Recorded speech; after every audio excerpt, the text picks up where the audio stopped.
लोणासारखा सुसंस्कृत आहे असं दाखवणारा उद्योगपती, ज्याचा पैसा कुठून आला ते आपल्याला माहित आहे. मोहित कंबोज सारखा टग्या किंवा गुंड, आणि तिसरा सुपारीबाज म्हणजे किरीट सोमय्या. या प्रकारच्या अमराठी लोकांच्या जीवावर हे सगळं चाललेलं आहे. त्यामुळे भाजपला शिवसेना एकत्र असताना मराठी माणसांच्या संघटित ताकदीचा जो त्रास होत होता तो त्यांनी मोडून काढून टप्प्यानं सगळ्यांना भारत का बच्चा बच्चा जय श्रीराम आएगा पर्यंत पोहोचवलेला आहे. तर या सगळ्यांच्या पोटात जी संघाची मानसिकता आहे ना, ती व्यापकत्वाची मानसिकता आहे. आणि आता विकासासाठी बीजेपीच्या मांडीवर गेलेले नालायक लोक आहेत, त्यांनी हे सगळं विकासाच्या नावाखाली मराठी लोकांच्या बोकांडी मार. यांनी जर स्वाभिमान विकला नसता, यांनी पैसे खाल्ले नसते, यांनी गुवाहाटीला जाऊन लाजा विकल्या नसत्या, तर महाराष्ट्रामध्ये आजही भाजपच्या सत्ता पिपासू राजकारणाला टफ फाईट देणार घाबरट मराठीवादी लोक आहेत आपल्याकडे, ज्यांना असं वाटतं की मुलं मराठी शाळेत घालायची नाही, मराठी पुस्तक वाचायचं नाही, व्यवहारात मराठी वापरायचं नाही, कुठे मराठी नसेल तर आक्षेप घ्यायचा नाही,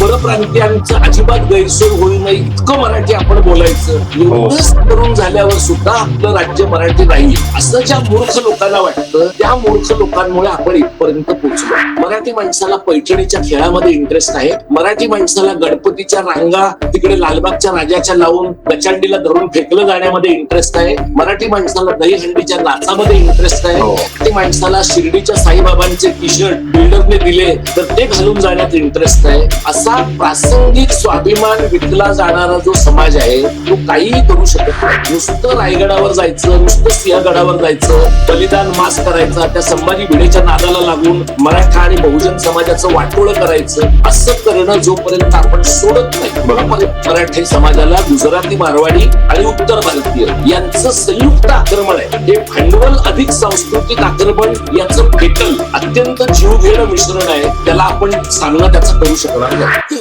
मुंबई महानगरपालिकेची निवडणूक एकूणच दोन्ही ठाकरेंच्यासाठी कठीण होती, हे अगदी स्वाभाविक आहे. पण काल सकाळी म्हणजे ज्यावेळेला निकाल लागायला सुरुवात झाली त्यावेळेला आपल्या माध्यमांनी जो उत्मात केला पहिल्या काही तासांमध्ये, जसं पाकिस्तानच्या युद्धाच्या वेळेला काही लोक रावळपिंडीला आणि काही लोक कराचीला निघून गेले होते, तसं काही लोकांनी भाजपवाल्यांना वाटणार नाही एवढ्या उत्साहाने भाजपला विजयी करून दिलं. तेव्हा त्यांना नंतर सांगावं लागलं लोकांना की टीव्ही चॅनल बघू नका, एक्स वर लोक काय अपडेट टाकतायत ते बघा. तर हा एक पुरावा आहे की आपल्याकडची म्हणजे भारतीय जनता पक्षाच्या यशातलं एक महत्वाचा यशाचा भाग म्हणजे माध्यमांना त्यांनी लोळायला लावलेला आहे. आणि त्यामुळे या माध्यमांना लोळायला लावल्यामुळे संपूर्ण राजकीय प्रक्रियेत जे कोणी इतर लढणारे लोक आहेत त्यांना मिळणारा माध्यमांचा जो अवकाश आहे, जो स्पेस आहे, तो तुलनेनं फारच कमी आहे. अशा प्रकारच्या वातावरणात या लोकांनी सुरुवात केली. असं असताना सुद्धा उद्धव ठाकरे यांच्या पक्षाला आणि मला वाटतं सुप्रीम कोर्टानं काही म्हणू, उद्धव ठाकरे यांच्या पक्षाला मिळालेले यश लक्षात घेता शिवसेना मूळची कोणती आहे आणि तोतया कुठली आहे हे आता निर्विवादपणे सिद्ध झालेलं आहे. राज ठाकरेंच्या पक्षाला जे यश मिळालं किंवा नाही मिळालं ती दुर्दैवाची बाब आहे असं मी मानतो, पण याच्यामध्ये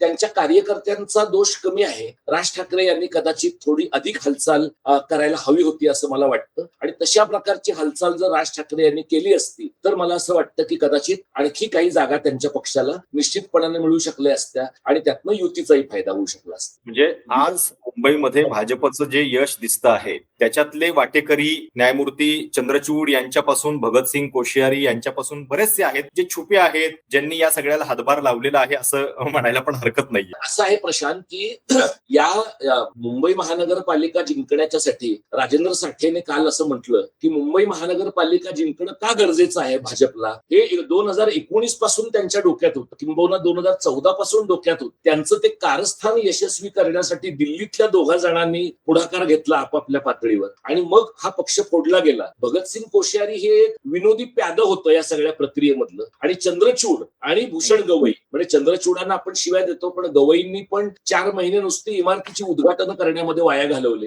या दोन मराठी लोकांनी महाराष्ट्रातले 2 प्रादेशिक पक्ष अनैतिक पद्धतीनं फोडले जात असताना आणि त्यांच्या समोर ते मॅटर असताना त्यांनी त्याच्यावर काही केलं नाही. याच्याबद्दल सुप्रीम कोर्टाच्या इतिहासात त्यांना माफ नाही केलं जाणार. दुसरा जो एक अत्यंत बदमाश मनुष्य आहे तो राहुल नार्वेकर, ज्याच्या कुटुंबातली 3 माणसं आता निवडून आली आहेत. म्हणजे आपल्याला लक्षात येईल की एखाद्या माणसाने असंवैधानिक काम केलं की फक्त त्याला बक्षीस मिळतं असं नाही, त्याच्या संबंध कुटुंबाला बक्षीस मिळतं. तर हे सगळे तैनाती फौजेतले लोक आहेत. रेशीम बागेच्या तैनाती फौजेतल्या या लोकांनी प्रयत्नपूर्वक महाराष्ट्रातले 2 प्रादेशिक पक्ष फोडले. त्यातला जो शिवसेना पक्ष आहे त्या पक्षाची फूट खरी राहिली. पवार साहेबांच्या पक्षातली जी फूट आहे ती दादा आणि ताई यांच्या प्रासंगिक मनोमिलनामुळे कोणाचाही विश्वास बसू नये अशी झाली. आणि अत्यंत चांगली बाब म्हणजे पवार साहेबांचा पक्ष महाराष्ट्रातल्या या नगरपालिकांच्या महानगरपालिकांच्या निवडणुकांमध्ये जवळपास नामशेष झालाय आणि दादाच्या पक्षाला पुणे आणि पिंपरी चिंचवडमध्ये माती खावी लागली आहे. याचा अर्थ उद्धव ठाकरेंच्या पक्षाचा आणि मनसेचा तुलनेनं पराभव झाला असला तरी तो लढून झालेला पराभव आहे. मांडवली करून झालेल्या लोकांच्या पराभवा इतका तो निर्लज्जपणाचा आहे असं म्हणता येणार नाही. बरोबर आहे. आणि म्हणजे या आकड्यामधून तेच दिसतंय की जो कोणी ठाम विरोधकाची भूमिका घेऊन मैदानात उभा आहे त्याच्यासाठी ताकद निर्माण करायला जनता तयार आहे. म्हणजे एवढ्या सगळ्या रिसोर्सेसच्या समोर मुकाबला करून सुद्धा काही ठिकाणी जनतेनं काही लोकांना चांगलं यश दिलेलं आहे. आता मला थोडंसं मुंबईकडे तुम्हाला पुन्हा आणायचंय की मुंबईमध्ये जे दिसतंय, मुंबईमधल्या निकालानंतर मराठी माणसानं आता याच्याकडे कसं बघायचं, म्हणजे तुलनेनं कडवी झुंज दिलेली आहे ठाकरेंनी या सगळ्या कठीण परिस्थितीमध्ये सुद्धा. त्यामुळं समाधानी व्हायचं का, की आता हे सगळं मराठी अस्मितेचं राजकारण भाजपच्या हातामध्ये गेलेलं आहे त्यामुळं निराश व्हायचं? पुढची आपली लढाई जी आहे ती तुम्हाला नेमकी कशी दिसतीये? आणि ज्यावेळी मुंबई महानगरपालिका हातात नसेल त्यावेळी शिवसेना चालवणं हे ठाकरेंसाठी आणखीन आव्हानात असताना मराठी माणूस या सगळ्यामध्ये कसा टिकला पाहिजे? मुंबईतल्या त्याच्या सगळ्या अस्तित्वाबद्दलचं तुम्हाला भविष्य काय दिसतं, दशा आणि दिशा?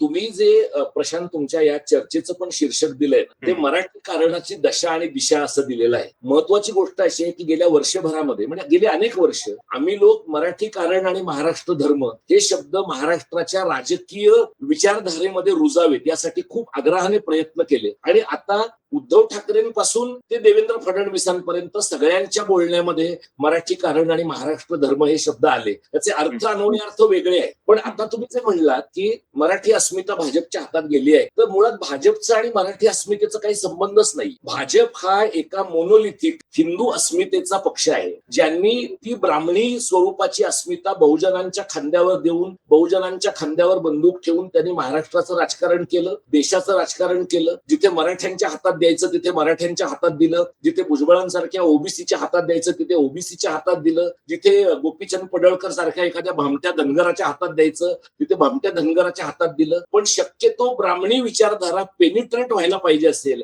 तर ती बहुजनांच्या हातातनं बंदूक चालवली गेली पाहिजे. एवढं ब्राह्मणी डोकं संघवाल्यांचं चालतं आहे. त्यामुळे मराठी अस्मिता भारतीय जनता पक्ष वापरू शकत नाही. याचं कारण मराठी अस्मिता, मराठी कारण, महाराष्ट्र धर्म आणि गोळवलकर गुरुजींच्या विचारधनातलं हिंदुत्व या परस्परांपासून मूलभूतरित्या विसंवादी आणि वेगळ्या गोष्टी आहेत. त्यामुळे भाजप त्यांना जे करायचं तेच करणार. आता ते लोकलज्जेस्तव एखादा मराठी महापौर देतील पण लोक देतील. मला त्याच्यात हेच विचारायचं होतं. आता तुम्ही जी सगळी उदाहरणं सांगितली की कशा पद्धतीनं या सगळ्या लोकांचा वापर केला जातो आणि त्या ठिकाणी म्हणजे हा समाज आमच्या सोबत आहे, हे आमच्या सोबत आहेत असं दाखवण्याचा प्रयत्न होतो. पण प्रत्यक्ष निर्णय प्रक्रियेमधले लोक जे आहेत ते तेच असतात की जे ही सगळी धोरणं ठरवणार आहेत. आता सुद्धा मला तुम्हाला हेच विचारायचंय की मुंबईमध्ये कदाचित मराठीच महापौर केला जाईल, एखाद्या वेगळ्या बॅकग्राऊंड मधला कॉमन बॅकग्राऊंड मधला केला जाईल आणि मग असं दाखवलं जाईल की बघा आम्ही पण मराठी माणसासाठीचेच पक्ष आहोत, आम्हाला पण मराठी माणसाचाच म्हणजे सगळा आधार आहे वगैरे. पण याच्या पलीकडे जाऊन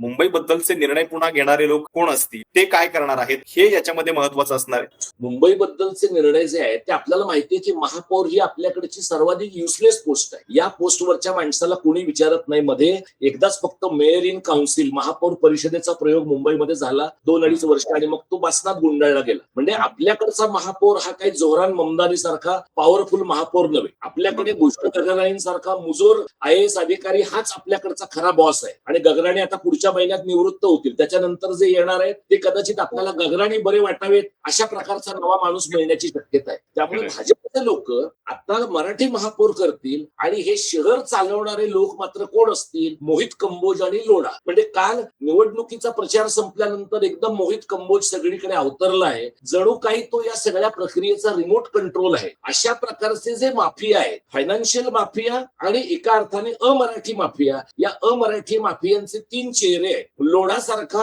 सुसंस्कृत आहे असं दाखवणारा उद्योगपती ज्याचा पैसा कुठून आला ते आपल्याला माहित आहे. मोहित कंबोज सारखा टग्या किंवा गुंड आणि तिसरा सुपारीबाज म्हणजे किरीट सोमय्या. या प्रकारच्या अमराठी लोकांच्या जीवावर हे सगळं चाललेलं आहे.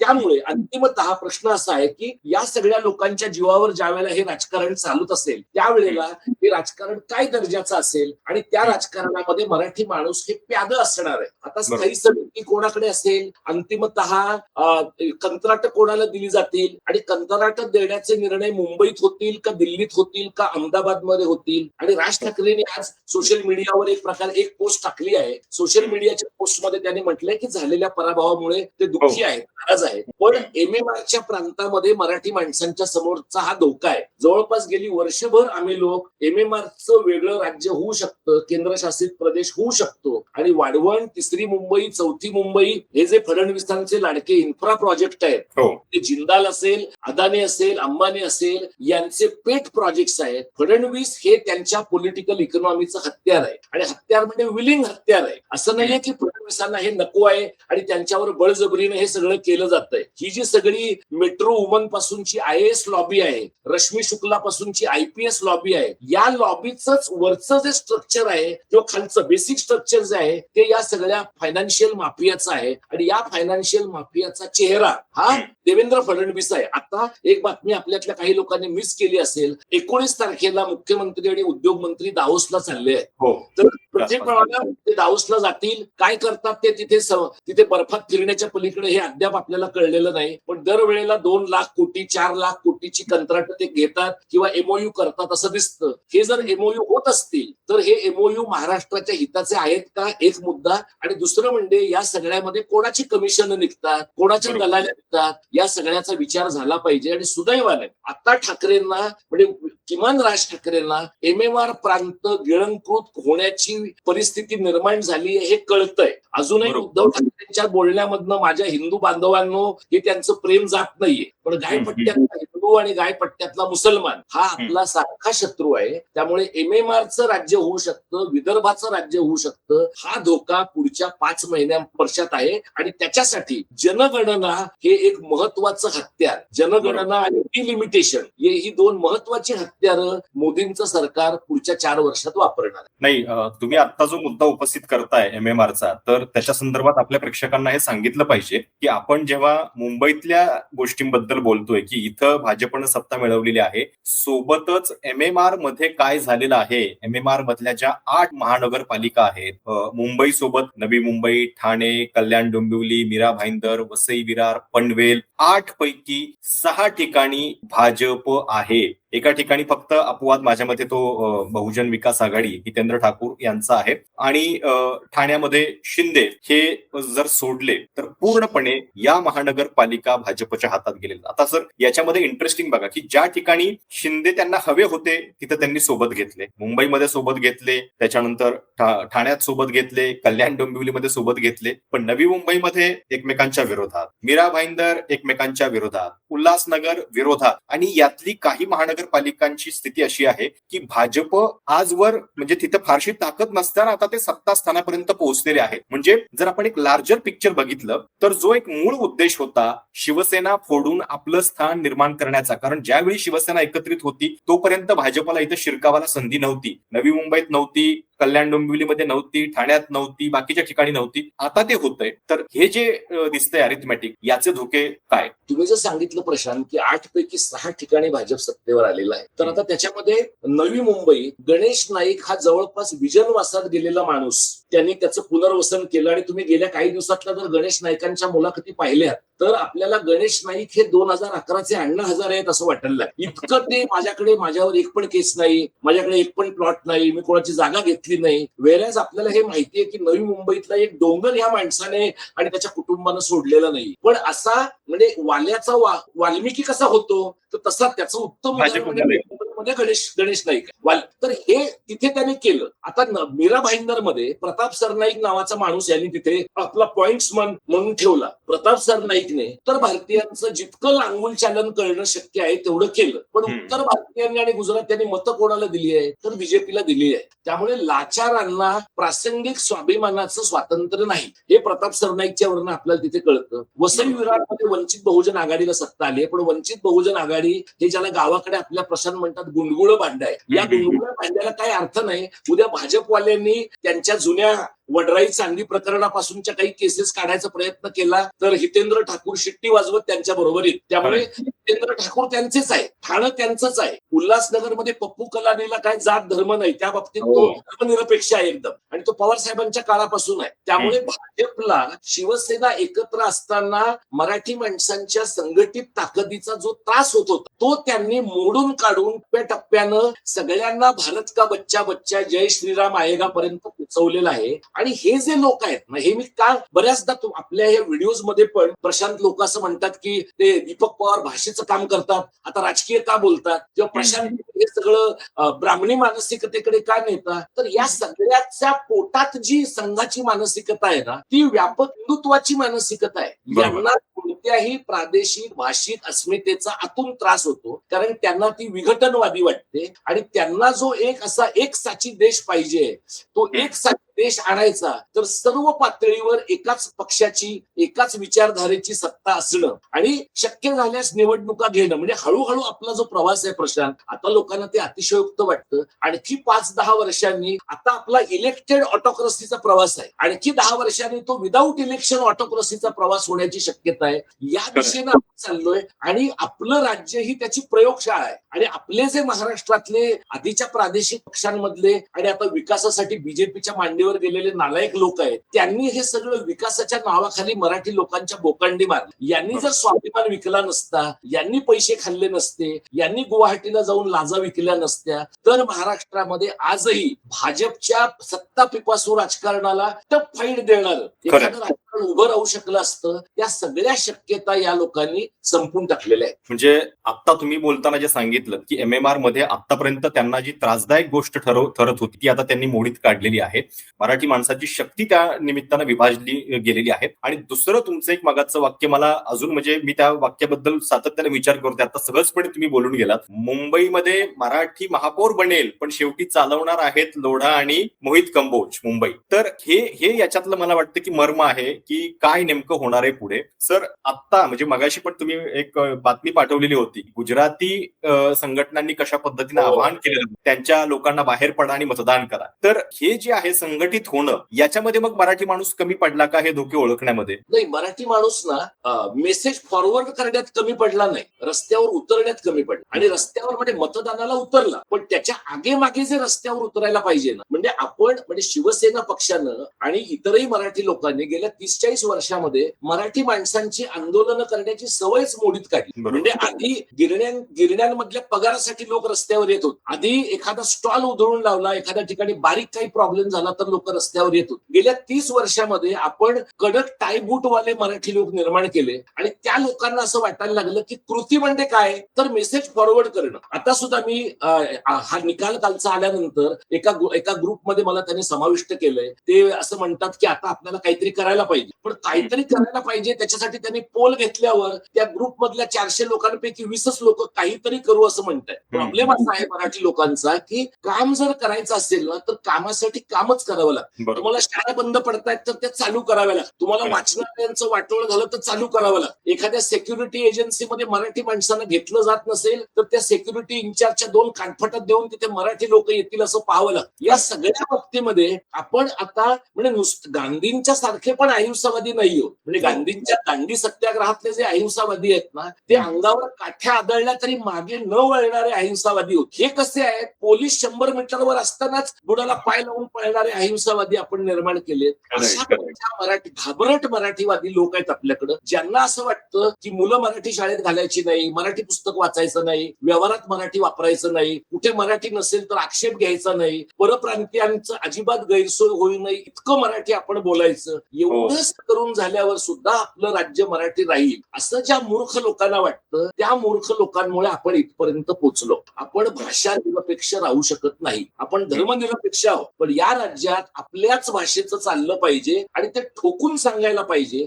आणि हे सांगण्यासाठी तुम्हाला ठाकरेंची गरज नाही, ही प्रत्येक मराठी माणसाची जबाबदारी आहे. हा विचार आपण केला नाही प्रशांत. आणि ज्या गुजराती मेसेजचा तुम्ही उल्लेख केला, तो मेसेज आपल्यापर्यंत पोहोचला. आता काय प्रकारचे मेसेज उत्तर भारतीयांनी एकमेकांना पाठवले आपल्यापर्यंत पोहोचले नाहीये. काय प्रकारच्या चर्चा कृपाशंकर आणि संजय निरुपम या एकेकाळच्या काँग्रेसच्या बॅगा उचलणाऱ्या लोकांकडे झालेल्या आहेत. आता ज्यांनी त्यांना मोठं केलं ना, त्या मराठी लोकांना लाजा वाटायला पाहिजे की का आपण त्यांना संपादक केलं एका पेपरचं, का राजापूरच्या जवळ कृपाशंकर सिंगला जमिनी मिळाल्या. म्हणजे जे कमिशन एजंट असलेले मराठी लोक आहेत त्यांना ऍक्च्युअली बाहेर काढून बुकळण्याची गरज आहे. उत्तर भारतीयांचा बंदोबस्त नंतर होईल आणि त्यांचा बंदोबस्त कसा होईल, दोन मार्गाने होईल. त्यांचं राज्य त्यांनी सुधारावं आणि दुसरं म्हणजे गायपट्ट्यातला हिंदू आणि गायपट्ट्यातला मुसलमान यांनी हिंदीत काय लिहिलंय आणि उर्दूत काय लिहिलंय या दोन्हीकडे मराठी माणसांनी नीट बघण्याची गरज आहे. जसं गुजरातीतलं आपण नीट बघितलं तसं हिंदी उर्दूतलं पण नीट बघण्याची गरज आहे. तर पुढच्या 5 वर्षामध्ये लोढा महानगरपालिकेच्या ऑफिसमध्ये बसून काय करतो, बरोबर, कंबोज हा विधानसभेच्या निवडणुकीनंतर फडणवीसांना उचलून घेतो, एवढी त्याची जवळीक लोकांना कळावी की वल्गर जवळीक कशी काय दिसते. आणि किरीट सोमय्या अत्यंत अश्लील हावभाव करत असताना सुद्धा त्याचं वाकडं होत नाही, पण पत्रकार चॅनल सोडावं लागतं. हे का घडतं? हे जे गुजराती आणि उत्तर भारतीय पॉलिटिकल माफिया आहेत, हे पॉलिटिशियन्स नाहीये, हे पॉलिटिकल माफिया जे आहेत यांच्या बंदोबस्तासाठी मराठी माणूस कमी पडला. कारण मराठी माणूस घाबरट झालेला आहे, मराठी माणूस पोटार्थी झालेला आहे. मराठी माणसाला कशात इंटरेस्ट आहे? मराठी माणसाला पैठणीच्या खेळामध्ये इंटरेस्ट आहे. मराठी माणसाला गणपतीच्या रांगा तिकडे लालबागच्या राजाच्या लावून गचांडीला धरून फेकलं जाण्यामध्ये इंटरेस्ट आहे. मराठी माणसाला दहीहंडीच्या नाचामध्ये इंटरेस्ट आहे. मराठी माणसाला शिर्डीच्या साईबाबांचे टी शर्ट बिल्डरने दिले तर ते घालून जाण्यात इंटरेस्ट आहे. असा प्रासंगिक स्वाभिमान विकला जाणारा जो समाज आहे तो काहीही करू शकत नाही. त्यामुळे आधी याच्यातनं बाहेर पडलो ना तर मग आपण मराठी कार्ड करू, महाराष्ट्र धर्म करू. नुसतं रायगडावर जायचं, नुसतं सिंहगडावर जायचं, बलिदान मास करायचा, त्या संभाजी भिडेच्या नादाला लागून मराठा आणि बहुजन समाजाचं वाटोळं करायचं, असं करणं जोपर्यंत आपण सोडत नाही तोपर्यंत मराठी समाजाला गुजराती, मारवाडी आणि उत्तर भारतीय यांचं संयुक्त आक्रमण आहे. हे भांडवल अधिक सांस्कृतिक आक्रमण याचं फेटल अत्यंत जीवघेणं मिश्रण आहे. त्याला आपण सामना त्याचा करू शकणार नाही. बरोबर. नाही, लालबागचा आता तुम्ही उल्लेख केला, म्हणजे लालबागचा राजा सुद्धा तिथं आपण अंबानींच्या हातामध्ये सोपवलेला आहे. ते येतात आणि ते आता सगळ्या म्हणजे आपल्या सांस्कृतिक गोष्टींचं भान सुद्धा आपल्याला राहिलेलं नाहीये की तिथं काय होत चाललेलं आहे. हे इतका म्हणजे मराठी मला असं वाटतं की लालबागचा राजा हा आणखी 5-1 वर्षांनी ना वर्षभर चालणारा गणपती होणार. कारण अंबानी शेठला 10 दिवसाच्या गणपतीत काहीच इंटरेस्ट नाही. त्याने त्याच्या मुलाची प्रतिष्ठापनाच यासाठी केली आहे. आणि तिथले जे पांढऱ्या कपड्यातले लालबागच्या राजाचे सगळे सर्वसामान्यांशी माजोरडेपणाने वागणारे आणि त्या अनंत अंबानी पुढे हुजरेगिरी करणारे लोक आहेत ना, त्यांना सुद्धा काय दिसतं, ते एखादं वाचनालय काढतात, एखादं युपीएससी सेंटर काढतात आणि तिथे सुप्रिया सुळे जाऊन नमस्कार करतात, आदित्य जाऊन नमस्कार करतो आणि सर्वसामान्य माणसं 24 तास रांगा लावतात. एवढ्या रांगा ज्या लोकांनी रेशनला लावल्या असत्या तर सरकारला लाखोली वाहिली असती. त्या रांगा तिथे लालबागच्या राजाला वाहतात. लालबागचा राजा हे टेम्पलेट आहे प्रशांत. बरोबर. लालबागचा राजा हे मराठी समाजाच्या मूढतेचं, मराठी समाजाच्या अक्कल शून्यतेचं टेम्पलेट आहे की आपण सर्व प्रकारचा स्वाभिमान विकून भांडवल म्हणजे गेल्या वर्षी जिओची बॉक्सेस आणि जिओच्या पिशव्यांमध्ये लोकांना लाडू दिलेत ह्या लोकांनी. आता तिथे आलेल्या विशेष भक्तांच्या अंगावर जसे लावणी करणाऱ्यांच्या अंगावर नोटा उधळतात तसं तिथे आलेल्या भक्तांच्या अंगावर फक्त सिम उधळायचं राहिलंय अंबानी शेटकट. तेवढं एक झालं आणि त्या चेंगरा शेंगरीत आपले 5-50 लोक मेले की मग आपल्या लोकांना काय चाललंय ते कळू शकेल. खरं नाही, फार भीषण अवस्था. आणि मुळात प्रॉब्लेम हा आहे की या सगळ्याच्या म्हणजे धोक्यांची जाणीव जी आहे ती आपल्याला होताना दिसत. आता सुद्धा म्हणजे मुंबई महानगरपालिकेमध्ये जे आकडे आहेत त्याच्यातनं तुम्हाला असं वाटतं का किमान मराठी माणसाचा एक चेक भाजपच्या या राजकारणावरती राहील? कारण बघा आकडे कसे आहेत, बहुमताचा आकडा साधारणपणे 114च्या आसपासचा आहे, भाजप 89 वरती आहे. शिंदेच्या मदतीची त्यांना गरज आहे, शिंदेचे आहेत 29 आणि समोर विरोधक म्हणून ठाकरे 65 आहेत, मनसे 6, म्हणजे साधारणपणे 71 आणि शरद पवार 72 हे आहेत आणि 29 शिंदेच्याकडे आहे. तर बहुमतासाठी भाजपला साधारणपणे अजून सुद्धा 14-11-25च्या आसपास मतांची गरज, म्हणजे शिंदे सोबत आहेत त्यामुळे महापौर त्यांचा म्हणणार याच्यामध्ये काही दुमत नाहीये. आपण पॉलिसी डिसिजन बद्दल बोलतोय की ज्या ठिकाणी मराठी माणसाचा विषय येईल, जिथं मराठी हिताचा विषय येईल, तिथं हा चेक जो आहे मराठी अस्मितेचा तो भाजपवरती राहू शकेल का? आता असं आहे प्रशांत की शिंदेचं तुम्ही जे सांगितलं ना, तर शिंदेच्या पक्षाला दुसरा काही चॉईसच नाही. म्हणजे त्यांचे नगरसेवक हे भाजपच्या बरोबर राहतील, शिंदे बार्गेन करतील, कदाचित उपमहापौर पद घेतील किंवा आणखी काही 4 बऱ्याच समित्या घेतील. आता काँग्रेस विरोधामध्ये लढली आहे दोन्ही सेनांच्या, पण काँग्रेसच्या लोकांचं जर डोकं ठिकाणावर असेल तर त्यांनी आता या दोन्ही सेनांशी कोलॅबोरेट करायला पाहिजे विरोधी पक्ष म्हणून आणि एकत्रितपणे लढलं पाहिजे. पण वर्षा गायकवाडांचा प्रॉब्लेम काय आहे की त्यांना मराठी लोकांपेक्षा परप्रांतीयांचं, उत्तर भारतीयांचं प्रेम जास्त आहे. एवढं करून सुद्धा तुमच्या पक्षाला जागा 24च मिळालेल्या आहे. म्हणजे असं काही नाही की उत्तर भारतीयांनी तुमच्या सॉफ्ट हिंदुत्वावर प्रचंड मोठ्या प्रमाणात तुम्हाला मतं दिली. आता चेक ठेवण्यासाठी उद्धव ठाकरे आणि राज ठाकरेंचे जे नगरसेवक आहेत ते अभ्यास करतात का नाही हे फार महत्वाचं आहे. त्यांनी प्रोसेसचा अभ्यास करणं आणि महासभेमध्ये इतर समित्यांच्या मध्ये केवळ टक्केवारीत सहभागी न होता प्रत्येक ठिकाणी इन्फ्रास्ट्रक्चरचे प्रोजेक्ट्स असतील, अगदी आता छोटी छोटी राज्यांची भवनं बांधायचे उद्योग हे लोक करतात, या सगळ्या ठिकाणी अभ्यासपूर्ण पद्धतीनं चेक ठेवणं हे जर या लोकांनी केलं तर घडेल. सारखं तुम्हाला मर्द कोथळा या भाषेमध्ये व्यवहार करून चालत नाही. तुम्हाला अकॅडमिकली विचार केला पाहिजे, तुम्हाला रिपोर्ट वाचले पाहिजे, तुम्हाला महापालिकेचे बजेट नीट वाचता आलं पाहिजे आणि ते वाचून भाजपचे वाभाडे काढणं पुढच्या 5 वर्षामध्ये असं धरून की पुढची निवडणूक तुम्हाला जिंकायची आहे. कारण चॅलेंज काय आहे, ज्या पद्धतीनं उत्तर भारतातले लोंढे येत आहेत ते उत्तर भारतातले लोंढे लक्षात घेता पुढची निवडणूक यापेक्षा पण बिकट होईल. तर ते बिकट होईल असं धरून आता जर या लोकांनी चेक ठेवला, म्हणजे आम्ही एक सुचवलंय सगळ्या राजकीय पक्षांना की शहरातल्या अनेक रस्त्यांना 107 हुतात्म्यांची नावं द्यावीत. आता हे प्रतिकात्मक आहे. तुम्ही पैसे घेऊन कुठल्या तरी बाबा बापूचं नाव देता, एखाद्या जैन संताचं नाव देता, त्यापेक्षा ज्यांनी हा लढा संयुक्त महाराष्ट्राचा करून मिळवला त्यांची नावं द्यावीत. अशा प्रकारचे बारीक बारीक प्रतिकात्मक आणि प्रतिक्रियात्मक नसलेले असे आग्रह सेना आणि मनसेचे लोक धरतात का? आणि शिंदेचे लोक त्यातले जे मराठी आहेत त्यांना थोडी तरी लाज वाटते का? याच्यावर काही गोष्टी अवलंबून आहेत. भाजपच्या लोकांना त्यांचं मराठी पण कधी जाणवेल, जेव्हा भाजपचा बाजार उठेल तेव्हा. भाजपचा बाजार उठण्याची काही शक्यता दिसत नाही मला, कारण एवढा पैसा त्यांनी पेरलाय आणि सर्व प्रकारच्या माणसांची तोंड सर्व चिकटपट्ट्यांनी बंद केलेली आहे. त्यामुळे भाजप नैतिकतेच्या मुद्द्यावरच नामशेष होईल, पण त्यासाठी समाजाला स्वतःची नैतिकता जागवण्याची गरज आहे. पुढची 5-10 वर्ष हे होण्याची मला शक्यता दिसत. खरं. आणि कुठल्याही पराभवानंतर जेव्हा तुम्ही मैदान सोडत नाही, हे जनतेसाठी लढणं आपलं काम आहे हे विसरत नाही, त्याच्यानंतरच पुन्हा तुम्हाला यश मिळतं, याची जाणीव जी आहे ती ठेवावी लागणार आहे.